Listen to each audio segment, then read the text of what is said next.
What is going on YouTube? It is your boy Donzy Gaming here, back with some NBA 2K24 news.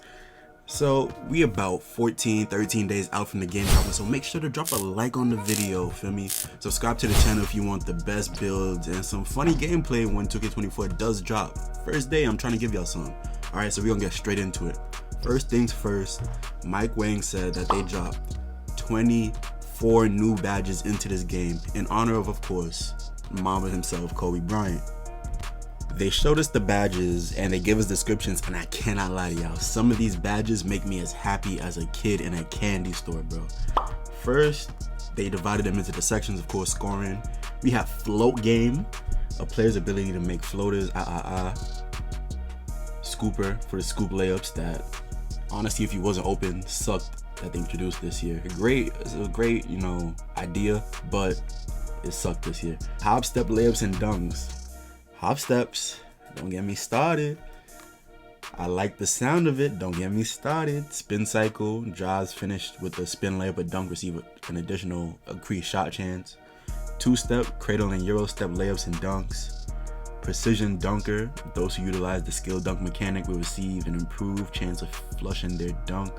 Hook specialist is of course for hook shots, post scorers. Post fade phenom. Oh, I like that. Similar to hook specialist, post fade phenom, it's for post fades and post hop shots. I like that they made it its own badge. I love that. Open looks, a way to encourage certain opportunities. Open looks enhance a player's ability to hit wide open jumpers. So if your man's is 50, tell him put it on. That's what I'm getting from this. Spot finder, now they added a new get open mechanic by hitting the right trigger or pressing R2, whatever. So basically this badge is for that, and it's gonna help you dex while off the ball. Could be useful. Whistle, create contact, getting to the free throw line, attacking the rim, shooting a jump shot. Basically, it's a James Harden badge to draw fouls. All right, that could be very, very bad or very good. I mean, as long as you're not someone who likes to make builds with no free throw, should be fine. Bulldozer, free points. Again, a free throw badge helps with free throws. It's pretty self-explanatory. Bulldozer, a mix of scoring and ball handling badge. Think of this as Bully version 2.0 with elements of clamp breaker. Bulldozer improves the player's ability to push through physical body ups and finish with physicality around the rim. That could be fire. I like the idea of Bully in 23, but I just never seen it activate that much. I made builds specifically for that badge, and the requirements of the badge were weird, and then getting the animation was hard as hell, so it didn't even make sense. Ball handling and passing. First we got relay passer, hockey assist badge, provides a boost to shooters and a pass to assist situation. That is very much needed. It happens quite a lot in my opinion. I think I'll see a play, someone throws me the ball, I'll see a play and make that other pass, but I don't have the dime, whatever. It's a needed badge. All right, touch passer, players who quickly move the ball upon receiving it receive a faster pass. That's fire. I've been wanting to be able to do touch passes. Big driver, face up bigs driving to the basket from within the mid-range area will receive a launch boost. So like a quick first step for bigs in the mid-range. Blow by, quicker ball handlers receive boosts and body up interactions with defenders. Physical handles. During physical body up interactions, players have a higher chance of winning the outcome following a dribble move. I'm hearing a lot about the whole strength and bodying up thing this year. It seems like it's going to be a big part of the game. Speed booster, a badge named Speed Booster. Perimeter only quick first step badge. So that lets you know that they're going to separate. If you have this on, you're not getting a quick first step, a speed boost inside of the arc. So you would have to have on big driver if you're big to get it within the 3-point line, but I guess that means they don't really have anything for smaller players who want to play inside the arc. Players excel with triple threat launches for triple strike and jukes at a higher rate. For defense, we got fast feet. This is the first year they're doing like a real 50-50 thing with the whole defense offense thing. They're trying to play as much to defense as they are to offense, which is going to be very fire to see. Competitive. I like it. So fast feet is quick first step for defense, basically.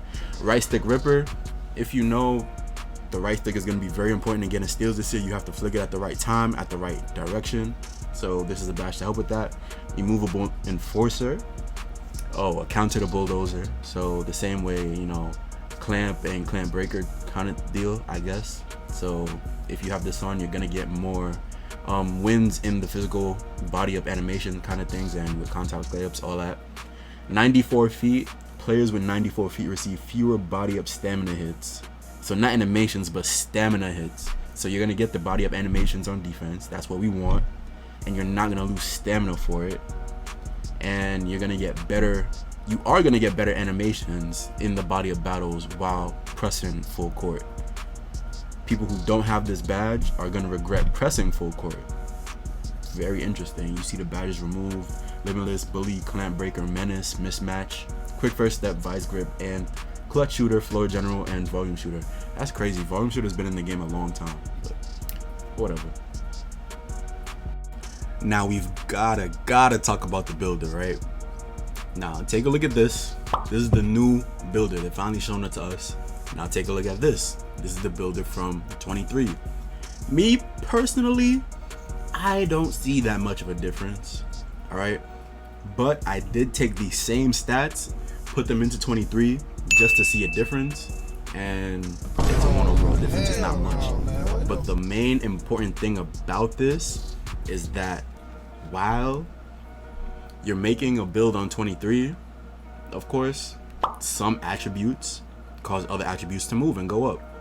That's not happening in this new builder, right? So you can see the perimeter defense is a 95. To have a perimeter defense of 95, your acceleration has to be at least a 75. You drop that down to 70, your perimeter defense goes down as well. So that's just one thing to notice, but it's important. So we're guessing that this year all of your attributes aren't connected, or maybe some of them are, and this just doesn't highlight which ones are, because they're highlighted in 23. So that's something interesting to note. And on top of that, we do see the new tier system for the badges. Of course, it depends on your height, depends on what you're making the build to do. So you can see we got the clamps in S tier, 94 feet in A tier, off-ball pass in C tier. I'm guessing it really does change based on what attributes you're putting up. That's gonna be fire. We still see the thresholds right there. That's cool. Not many complaints, but you gotta wait to see the gameplay, because honestly the builder doesn't look that different. But they do mention that there are gonna be templates, right? You can choose between creating your own MyPlayer, or if you're new to the game, you're gonna have an NBA player template.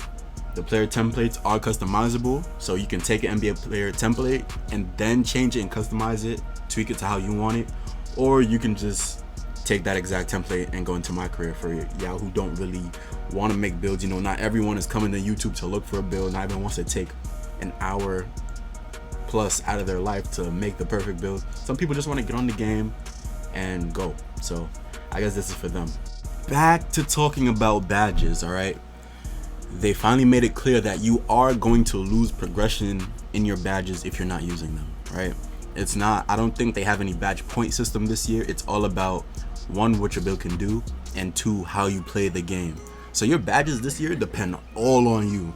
Every game you play, you're gonna get progression, and that's gonna make the badge level up from bronze to silver to gold to Hall of Fame. And if you're not using the badge, it's going to drop. Once you have the badge reach a certain level, it can drop, but to get back up to that level once you've already reached it is going to be easier than the first time you did it. It's a fun system. It is a fun, interesting, creative system that they're introducing. So they added a couple things to it. They have badge perks, so you're gonna be able to put certain badges in categories where you'll be able to receive an increase in progression for that badge for a certain game. That one is overdrive. Then we have immunity, which slows down badge regression in certain games. Drill savant increases badge level progression in the team practice facility. You'll be able to upgrade the badges still in team practice, in mycareer, you know, those kind of things. You'll be able to upgrade them badges there, and you won't lose regression. From what I'm told, from what I've seen, you won't lose regression unless you're in multiplayer online game. Scholar, a risk reward perk that gives significant increase in badge level progression for PvP games when you finish with a high teammate grade. They also have one winner circle. You get added progression if you win the game, and then high risk, high reward.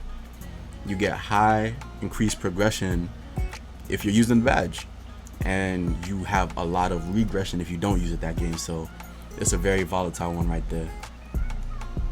And they finally added like perks for, I would say, like winning the game and having good competition.